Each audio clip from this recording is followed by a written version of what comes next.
Hey Jody, how you doing today? Hello, Paul. How are you? I'm doing well. Fantastic. Today's topic is life insurance, making sure that you have financial protection for your family. But before we jump into today's topic, let's talk about some news we saw this past week.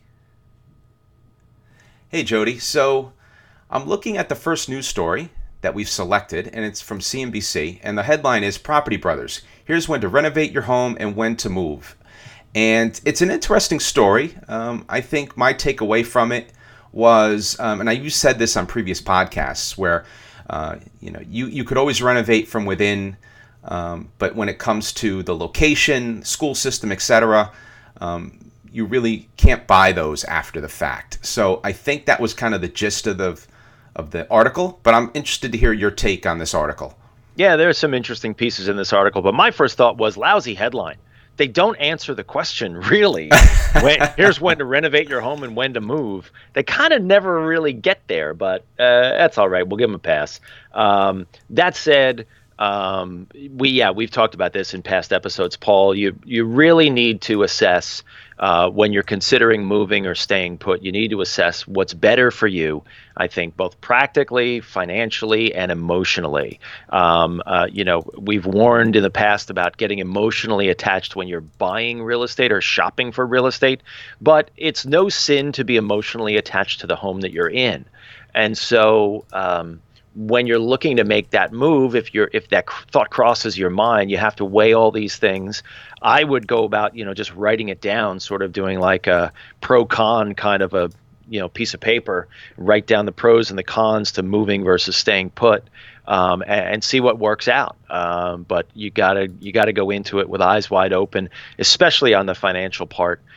They talk in here about, how memories are made in a home. Well, you know what? You'll make new memories in a new home if that's the right thing for your family. But everybody's different, and you gotta assess it for yourself. So I would say just write all those things down and go from there. Yeah, that's great advice. And I think there might be another podcast here in the works. I know we've talked about home improvements and other things, but we really probably should do a podcast on major home renovation. I have a couple of friends that did it. I haven't had the luxury of doing it, but I think it's a very interesting topic and very daunting. But I think between your knowledge and my knowledge, I think we could cobble together a pretty decent podcast where we talk about major renovations to the home. So maybe that's another topic. I'll bring my hammer and my reciprocating saw. That's it. Sounds great. Ready to party. The next story is from Time Magazine. And it's an old kind of story, I guess. Well, let me take a look here. Struggling to repay your debt? The snowball method could help. Now, this is admittedly an old story, but I think it's one of those timeless classics in terms of how to pay down debt. And they talk about the snowball method, right? Smallest to largest, or in terms of debt size, lowest interest rate to highest interest rate. There's a lot of different, or I should say highest interest rate down to the lowest interest rate in payment. There's a lot of different ways, a couple of different ways to do it. But Jody, what's your take when it comes to paying off debt and the snowball method? I think the snowball method works. I mean, it's the reason that so many people have been so successful with it is because it actually works. And it's just the concept of attacking the smallest debt first and working your way up.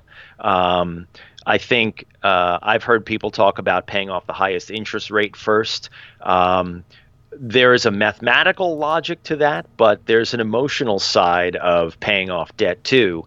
And when you see the number of debts that you have, not the amounts that you have, but the numbers of debts that you have start to drop off, when you get rid of one credit card, then another credit card, then another one, and then maybe you pay off something else. And that starts to have an emotionally accumulative impact on you. Starts to make you feel really good.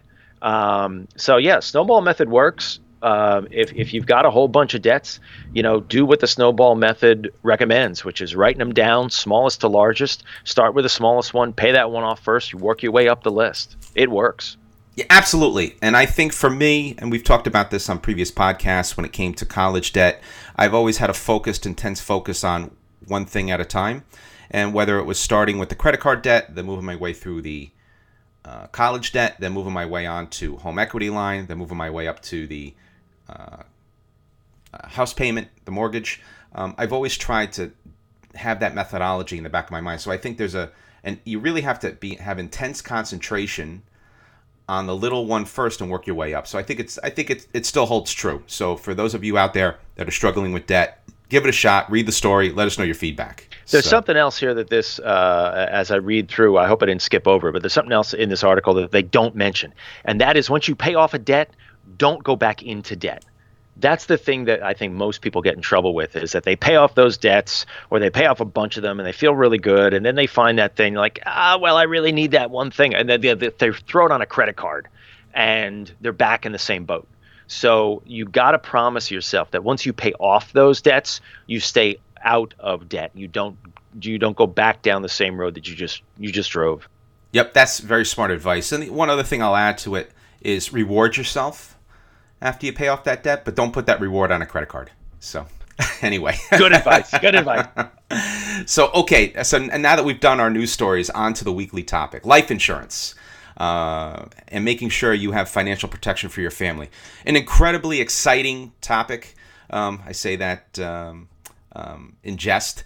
For me, life insurance, my current situation, I have life insurance through my employer, and my wife has the same. So we have a limited amount of life insurance that the employer provides. And on top of that, we have our own term life policies that are separate from our work policies. And on my second, and now I'm actually on my own policy, I'm on my second policy because I want to ensure to have coverage through when my youngest kid graduates college. And I think I mentioned this on a previous podcast that because I lost a lot of weight, my rates went down. So I was able to renew cheaper than when I originally bought it.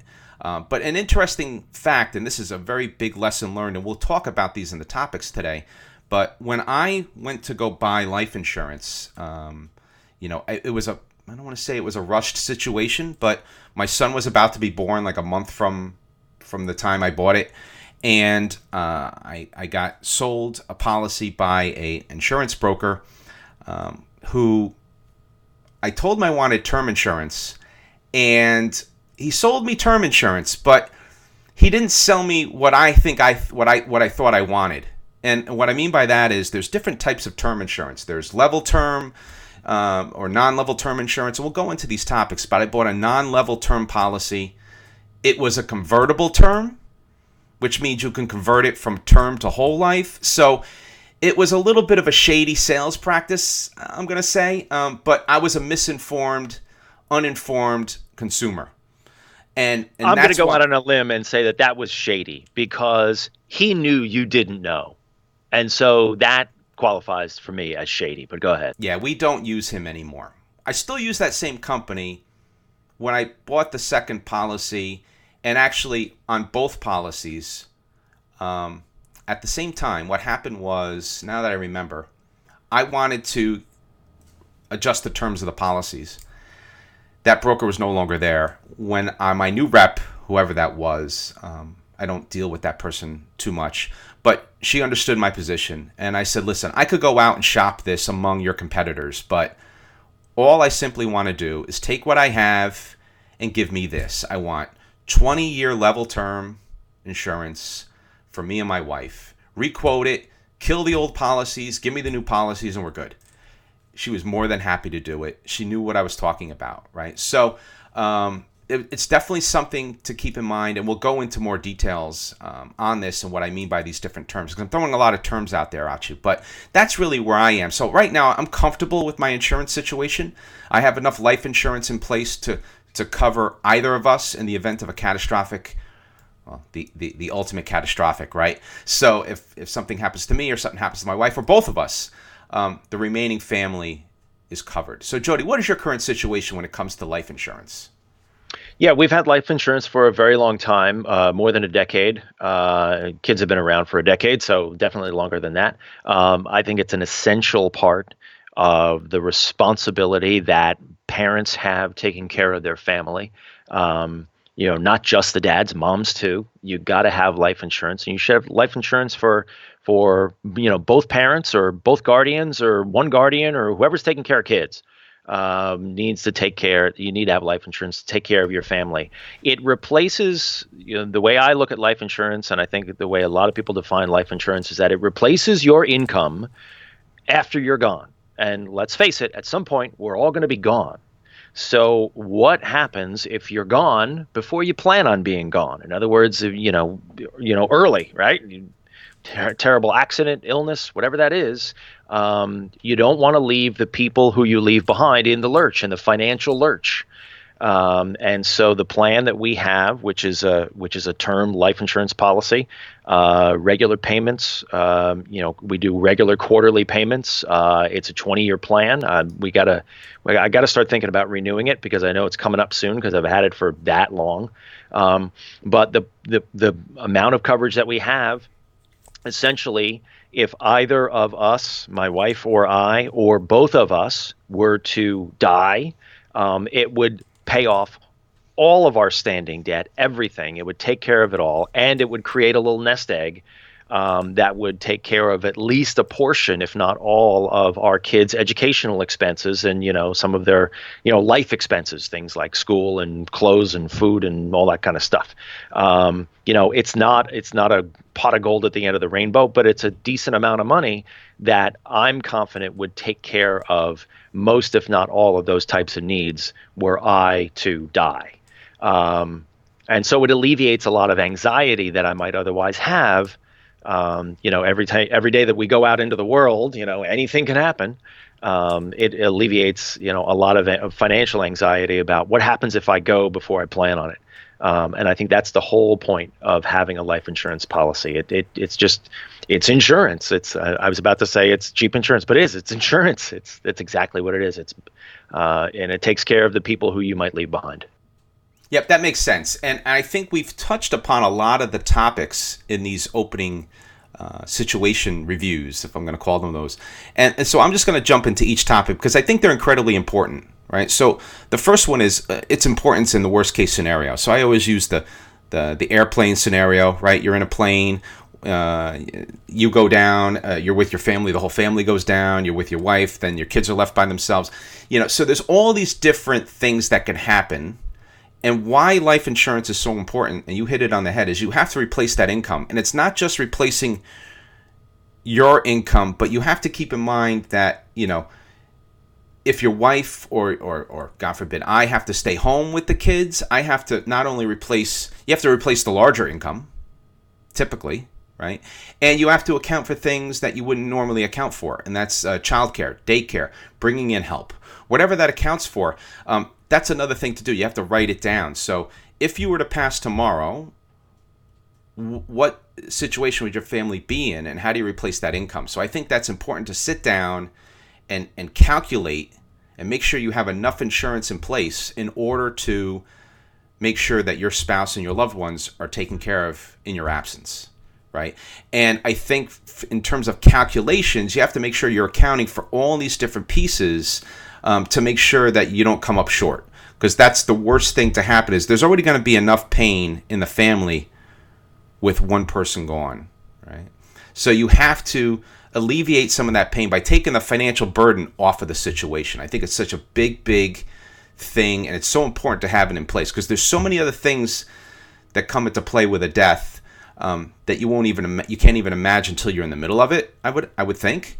And so taking the financial burden off of your loved ones is key, and make sure you're calculating and writing it down and making sure you have enough in place to cover you. Jody, what's your thoughts when it comes to the importance of it and the worst case scenario? Yeah, like I just said, essential if you have dependents, whether that's a spouse or a partner or kids or all of the above. And you just got to do it. And it pays for the stuff. It pays the bills that are still going to be around when you're not.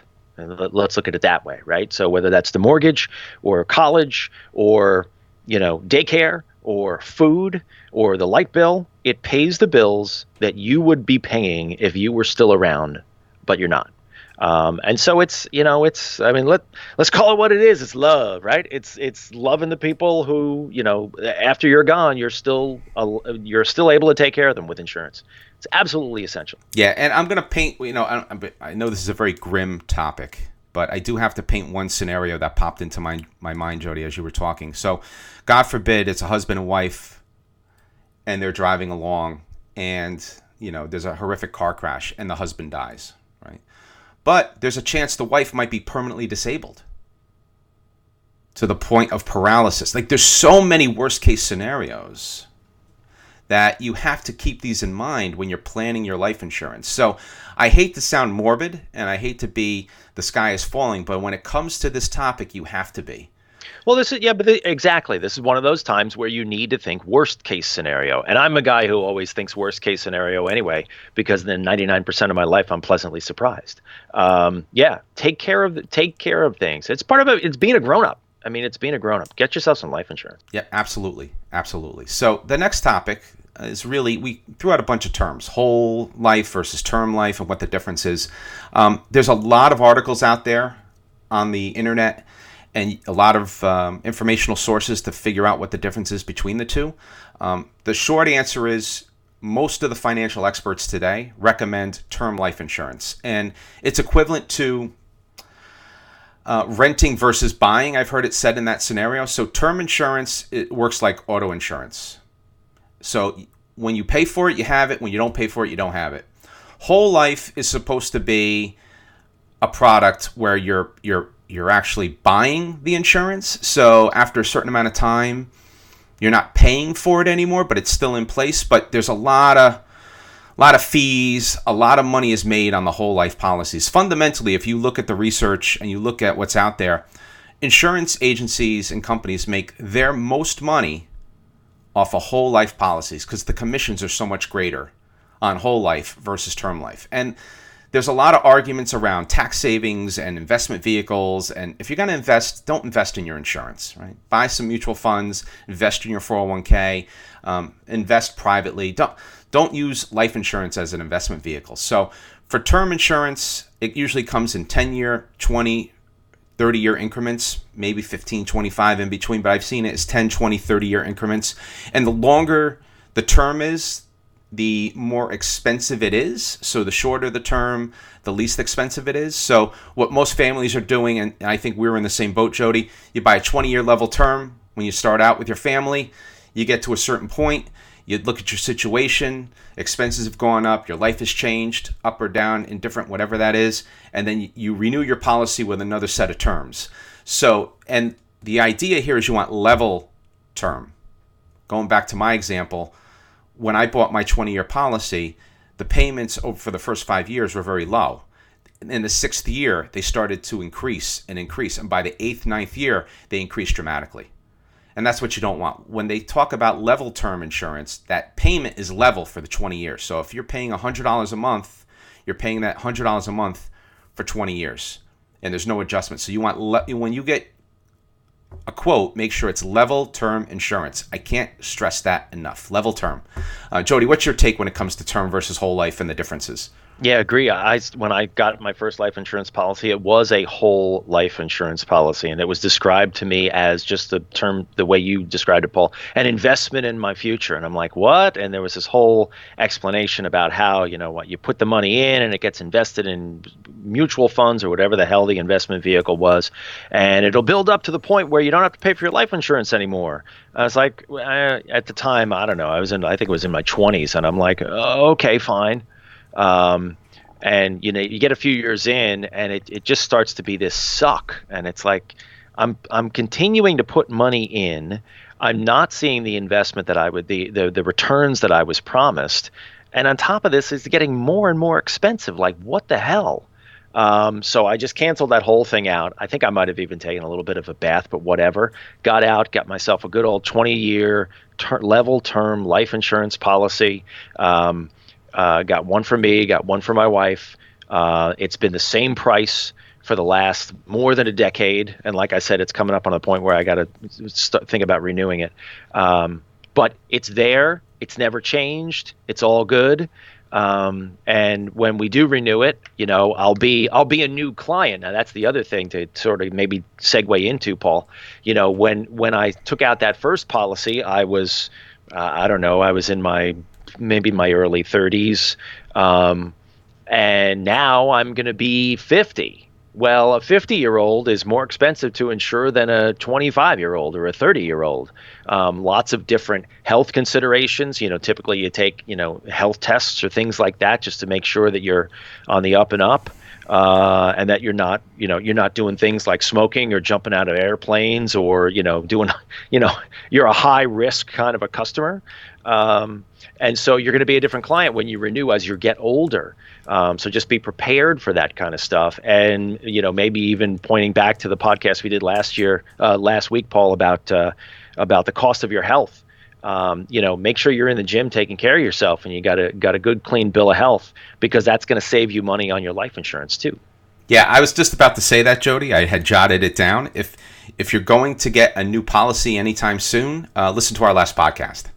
Right, do that for 6 months and then go get your policy. Because I'm telling you, for me, the health made a huge difference in the quote. And my new policy was way cheaper than my old because I had lost 100 pounds.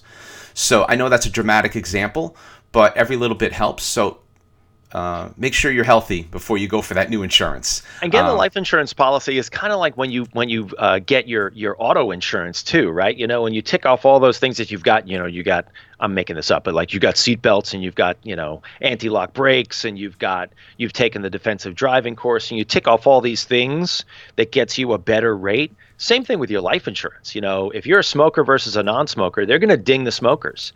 All other types of health complications that you might have, they're going to ding you for each of those. So the more of those that you can eliminate before you go for that life insurance policy, the better off you're going to be, the cheaper your policy is going to be. That's a great point. So, and that's a good segue into, okay, I need insurance. How do I go get it?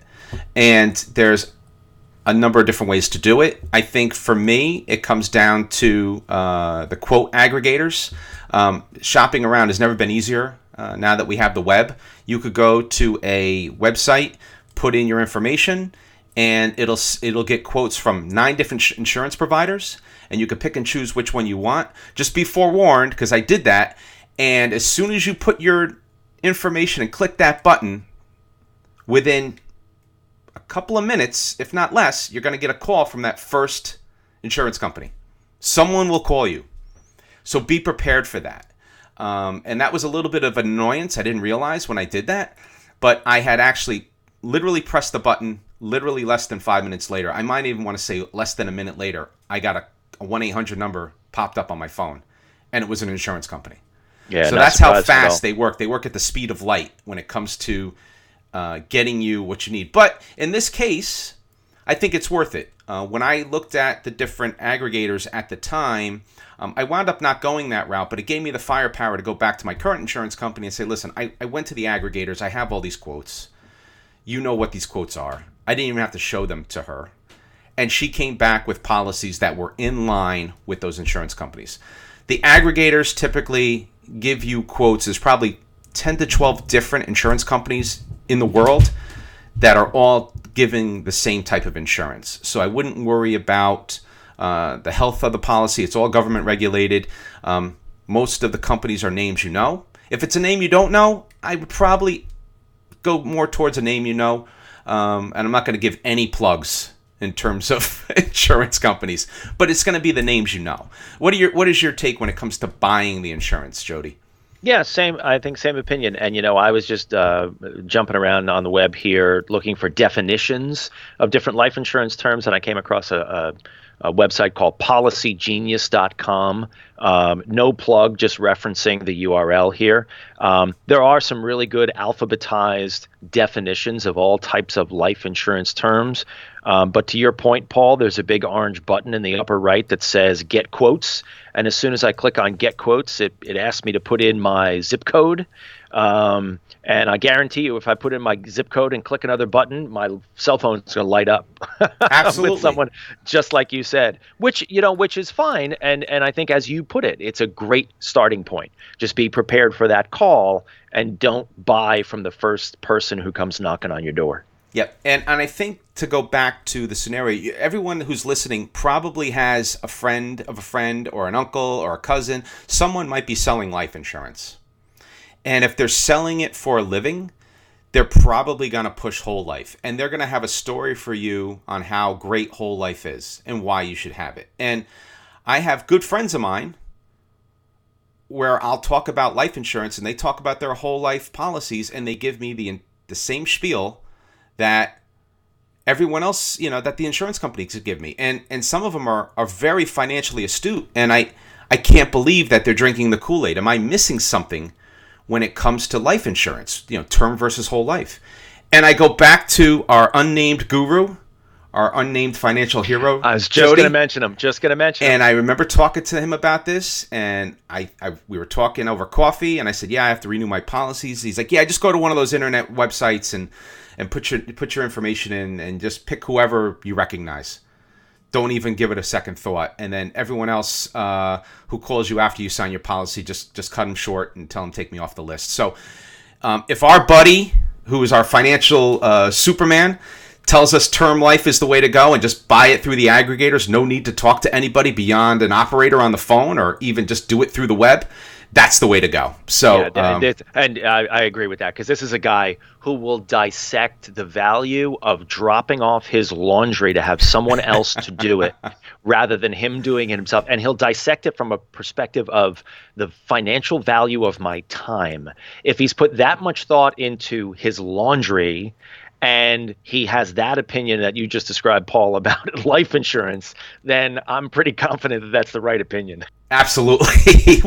Maybe one day. We'll see. We'll see how it goes. We got to come up offline. We'll come up with a nickname for him, because I don't want to give his name away. Absolutely but not. Like super fill in the blank, super somebody. Yeah, yeah. And definitely so. But yeah, it was as simple as that. That was his 30-second blurb on life insurance. Term, level term. Go to an aggregator, pick a company they're all within the same price, sign it up. If you don't have to talk to anybody, don't talk to them, just get it done, get your medicals done, and lock it in, right? That's the key, right? So I think it's very cool. And that comes back to, we were just talking about, to pivot back to the life insurance salespeople, kind of the door-to-door, the people that are doing it for a living. Beware of those sneaky combinations. Like I said, I'm not going to name the company or the person that sold me my first policy. And now the more I think about it on this podcast, Jody, yes, I'm getting angrier. But yeah, he sold me this combo because it was convertible. They call it convertible life. And that's really not what I asked for. It even sounds good with the top down. Right. Yeah, absolutely. Absolutely. So for me, beware of those sneaky combos and know what you're buying. You have to know the full story. And even though I researched way back when, and I knew I wanted term insurance, that's all I kept hearing, I didn't know the nuances of term. And I didn't know about level term. So these are the kind of things that you only pick up maybe through experience, and hopefully those listening will learn from our mistakes. So Jody, you had a whole life policy. I had a non-level term policy that was convertible. We both sort of got sold a bill of goods. Then we woke up and realized, level term is the way to go. Right. So I think that's very key. One other topic I want to touch upon today, which is interesting, is the goal is to become self-insured. And this is an interesting topic. So as you get older, term policies will tend to expire. And as you said, Jody, if you try to buy term insurance at 60, 65, 70, it's going to be really high. In some cases, prohibitively high. So the goal, at least for me, is to become self-insured. So that means over time, over the lifespan, you have enough insurance to cover while your kids are in college and through college. So right now, our insurance covers us maybe a year or two after my youngest, Julia, leaves college, her undergrad. And maybe at that time, I'll figure out, if I'm going to get another policy, not get another policy. But my goal is to become self-insured. At that point in my life, I should have enough money in my retirement plan. I should have Social Security coming in. That's probably another topic. If it's going to be there or not, I'm counting on it being there. Savings, house paid, lower lifestyle expenses. Will you really need life insurance at that point in your life, or will you be self-insured? So if something catastrophic happened to you, your spouse would be taken care of. Your kids would be taken care of. There's enough money to bury you, right? I hate to put it that in those terms, but that's what it is, right? So we're all going to end up there one day, so no worries. Yeah, they haven't figured that part out yet, right? The story ends the same way every time. So, Jody, what's your take when it comes to self-insurance at some point? I think the concept of self-insurance is you have more money in the bank than you would if you cashed in your life insurance policy. To me, that's the simple definition of self-insurance. And therefore, I have more money in my bank account or in my whatever it is accounts than I would if I cashed in my life insurance policy. So I'm going to dump my life insurance policy. Now, the alternative to that is you don't have to dump, a huge life insurance policy. You could scale it back. Maybe you just want to scale it back and have, 10 grand to get you in the ground once you're dead or whatever, that kind of thing. To take that out of the nest egg that you might have otherwise put aside. But yeah, you're right. Self-insurance is the goal, and that's the simple definition of it. You got more money in the bank that you would get from a life insurance policy. Well put. Well put. And I think I didn't really think of it that way, but you're right. To match what you have in your policy in savings, whether it's a mix of retirement or pure savings, whatever that is, that's a very good point. So I think to recap for today, I'm going to be a broken record. Level term, level term, level term. That's my recap. If everyone takes that away from the podcast today and you don't have insurance and you have to go buy insurance, level term, level term, level term. Make sure that's what you're asking for, and make sure that is exactly what you're getting. Jody, what's your recap for today? Yeah, same thing I said to start off the podcast. The life insurance takes care of the people you leave behind when you're gone. So figure out how much they're going to need after you're gone and get that size policy, and just go out and be a grown-up and go get it. It may be money if you don't have a policy, it may be money you weren't planning on spending, but it is the smart thing to do. It's the kind thing to do. It's the loving thing to do for your family. Go get it, factor it into your budget, and get it long-term. And I agree with you, Paul, term, not whole, not dinging any insurance salesman, but term is the way to go. And get that policy, get it in place, and keep it in place until you have so much money from listening to the Financial Dads podcast that you don't need that life insurance policy anymore. That's awesome. And once again, Jody, I love your recaps. They're way better than mine. I love it. But level term, level term, level term. Well, Jody, I thoroughly enjoyed our discussion today, and I am personally looking forward to the next one. Thanks, everyone, for downloading our podcast. If you have any questions or comments, please email us at financialdads@gmail.com or check us out on Facebook. Just go to financialdads.com. So with that, this is Paul and Jody reminding you, managing finances can be stressful, but that's why the Financial Dads are here to help you plan for success. Have a good one, everybody. Be well, and thank you.